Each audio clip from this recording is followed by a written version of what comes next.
Et puis il y en a encore un autre. Oh, moi, chez moi, il y a le gosse qui a la chiasse. Oh, il y a ma belle-mère qui a des douleurs. Ouais. Ben, moi, je vais vous dire, hein.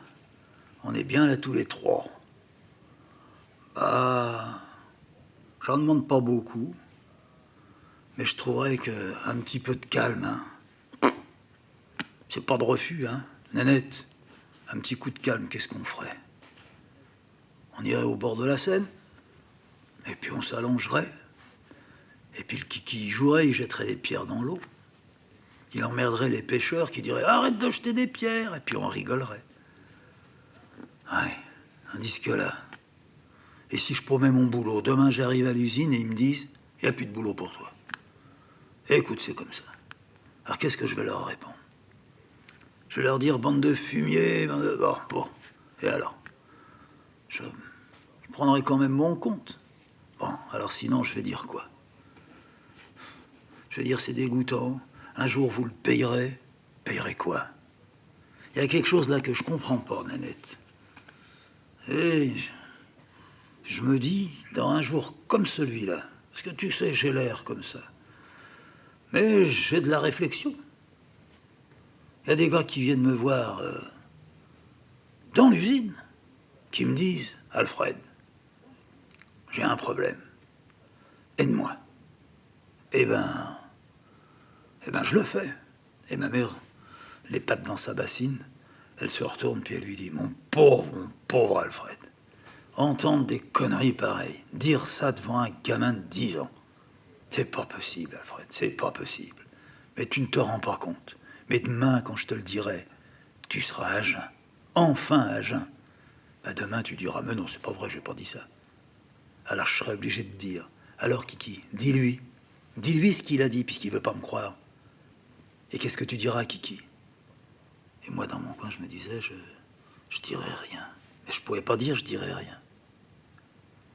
Alors ma mère, à ce moment-là, elle s'est levée. Puis elle m'a fait signe, comme ça. Le signal convenu. C'est-à-dire, dis-lui arrête. Mais il n'y avait plus de raison de dire arrête là. Mon père, il avait arrêté. Et puis, je sais pas. Ce que disait mon père m'impressionnait. Ce que faisait ma mère m'impressionnait. Je les voyais. Mais je me verrais comme ça plus tard, 10 ans, 20 ans, 30 ans. Je croise quelqu'un, je l'entends. C'est pas possible qu'ils disent des choses pareilles. Il voit pas clair. Mais c'est pas comme il pense. Il est en train de se faire rouler et il croit à ce qu'on lui a dit. Ça nous arrive tous les jours. C'est pas une question de 10 ans. Mais quand on a 10 ans, ça change dans la mesure où on ne sait pas que plus tard on va avaler tout. Ah oui. Et ma pauvre et triste prétention, ça a été à un moment de me dire arrête. Je veux arrêter d'avaler vos histoires. Ça m'est pas arrivé quand j'avais 15 ans, non, ni 25. Ça m'est arrivé un peu plus tard. Cette chose-là pouvait arriver que si un homme se trouvait devant une femme, et que se trouvant devant une femme, il partage vraiment beaucoup, profondément. Pas totalement. La femme, elle est différente, et le bonhomme, il est différent. Mais quelque chose qui n'est même pas viscéral. Quelque chose qui serait ancestral. Ouais. Ouais. J'ai pas été élevé en ayant le culte des ancêtres. Ils m'emmenaient pas au cimetière, et puis je crois qu'ils n'avaient pas tellement de morts. Non, il n'y avait pas de mort. C'est mon père qui a été mon premier mort, et puis ma grand-mère, et puis maintenant ma mère. Mais avant ça, il n'y avait pas de tombe. Pas de tombe. Les tombes, elles étaient...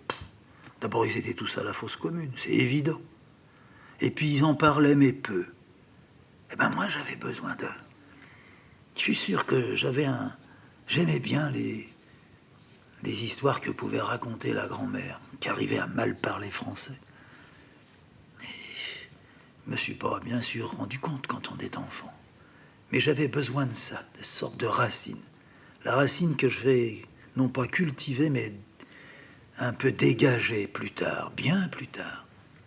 Si d'un seul coup je voulais faire un raccourci, mais il serait pas bienvenu, mais je vais quand même le faire. Bien plus tard, quand j'ai lu certains surréalistes, et surtout quand j'ai lu certains du genre de, justement, René Guénon et les autres. L'importance qu'ils attachaient à quelque chose qui se trouverait profondément ancré à l'intérieur du cœur de l'être et qui n'avait pas grand-chose à voir avec ce que je continue à appeler les conneries, où on nous écrase parce qu'on a voulu se lever.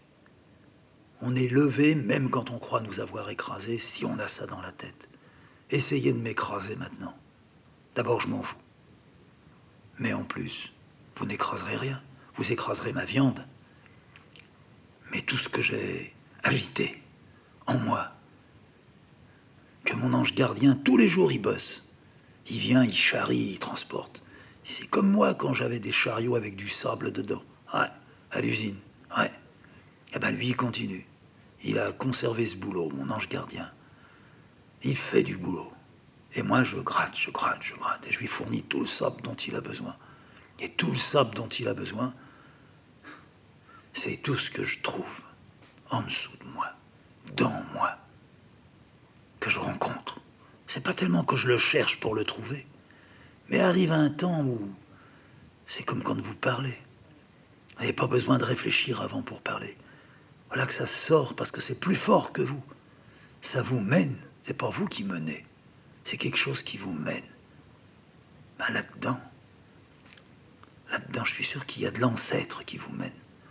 De l'ancêtre de mots, de l'ancêtre de douleur, de l'ancêtre.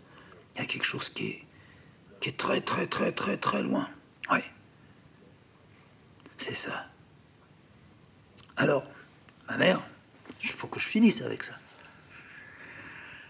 Ma mère, ben, elle est passée près de nous. Elle est allée à la porte. Elle m'a encore refait signe. Vas-y, vas-y, vas-y, vas-y.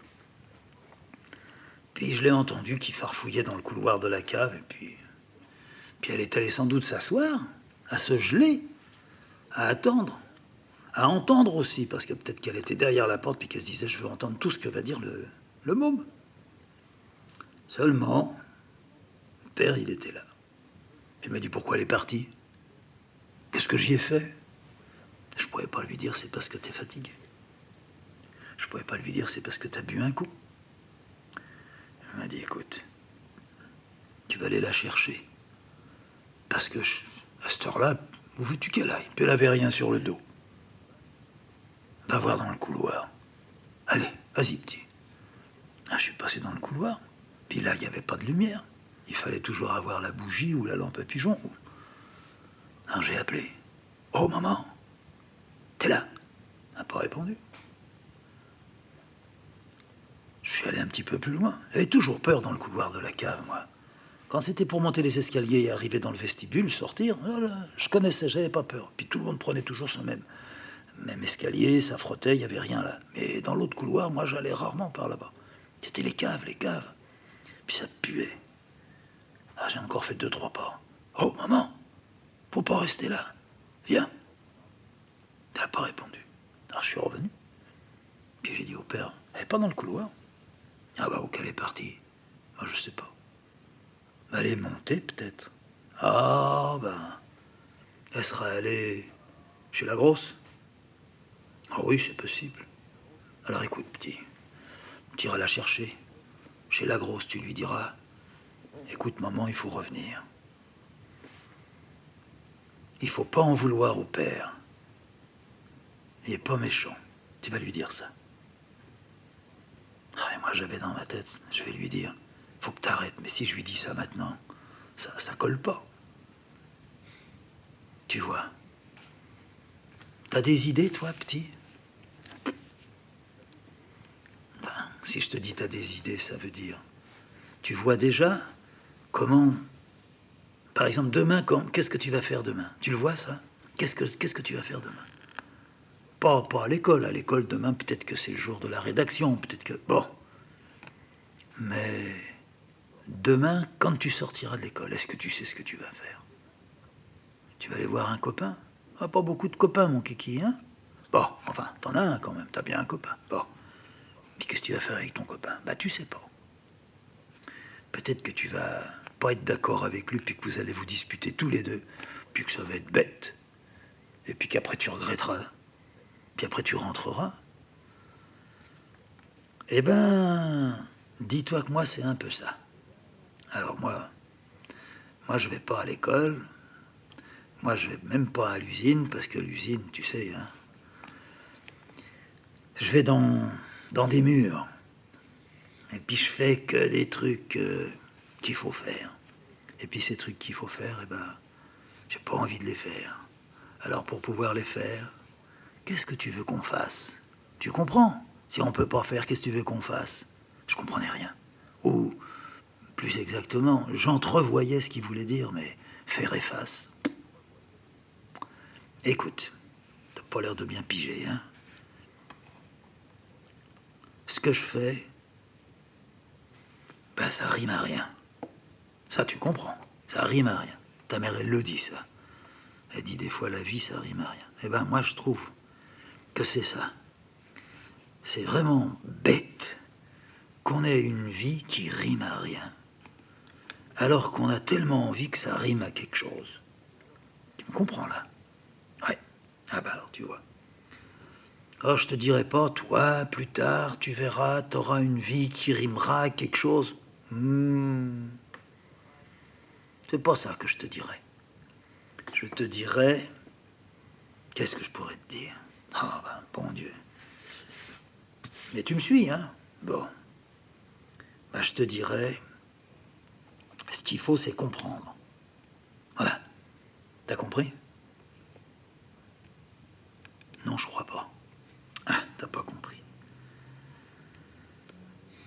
Ce qu'il faut, c'est comprendre qu'on est toujours possédé. Mais si... Écoute-moi bien. Puis après, je boirai un coup parce que j'ai soif, hein? Écoute-moi bien. Si on comprend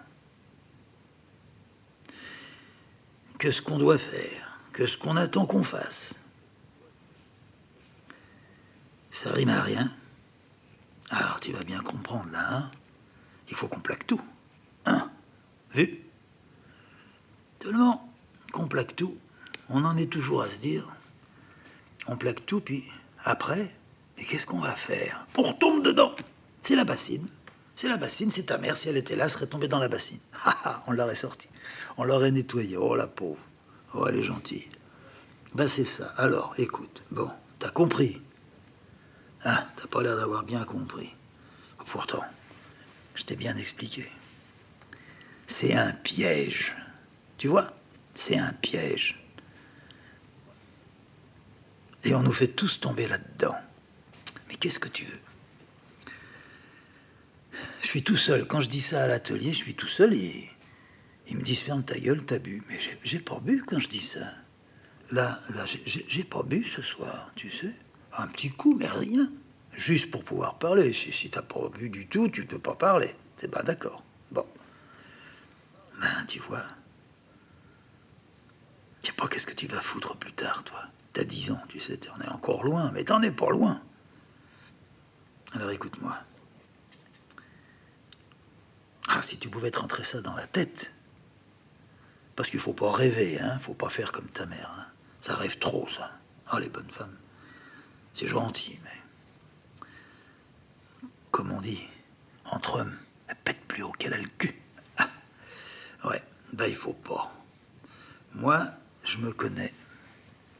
Ben, je suis pas bon à grand chose, mais il y a des choses que je pourrais faire, mais voilà. Tu vois, je suis toujours en train de dire ça. Alors, tu m'as compris, je vais te redire. Je vais te faire un résumé, comme on dit. Tu vois, à l'école, on t'apprend, hein, un résumé. On résume la leçon. Moi, je vais te résumer, pas ma leçon, mais je vais te résumer ce que je t'ai dit, et puis que c'est bien ce que je pense. Ta mère, elle est gentille. Faut pas sortir de là. Elle gueule, mais ça veut rien dire, ça. Mais, il y a que moi, Alfred, j'en ai plein les sabots. J'en ai plein les sabots de tout. Ça, tu comprends. Je résume bien, hein.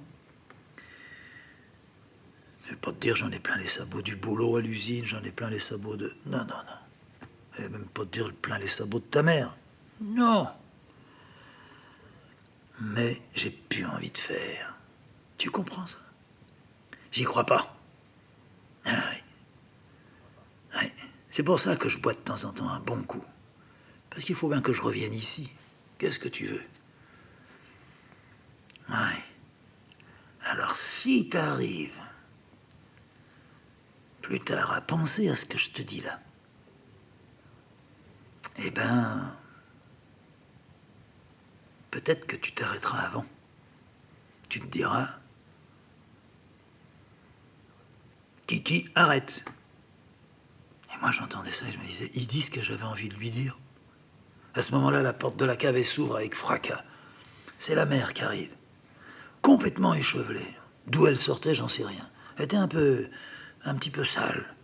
Or, elle était en train de laver dans la lessive, alors il n'y a pas de raison qu'elle aille les mains sales. Donc, elle était bien dans le couloir. Quand elle m'entendait, elle se planquait. Elle se serrait contre le mur. Elle a entendu tout ce que le père a dit, tous les conseils que le père a dit. Et elle se tourne vers moi et elle me dit, espèce d'idiot, t'as loupé 10 occasions de le dire. Et mon père, il dit, mais qu'est-ce qui vous prend tous les deux? Qu'est-ce qu'il y a? Eh ben, il devait dire. Puis il l'a pas dit. Beaucoup. Moi, tu veux, ben, je vais te le dire maintenant. Arrête. T'as compris? Arrête. Alors mon père, il lui dit, c'est exactement ce que je disais au môme. Faut savoir arrêter.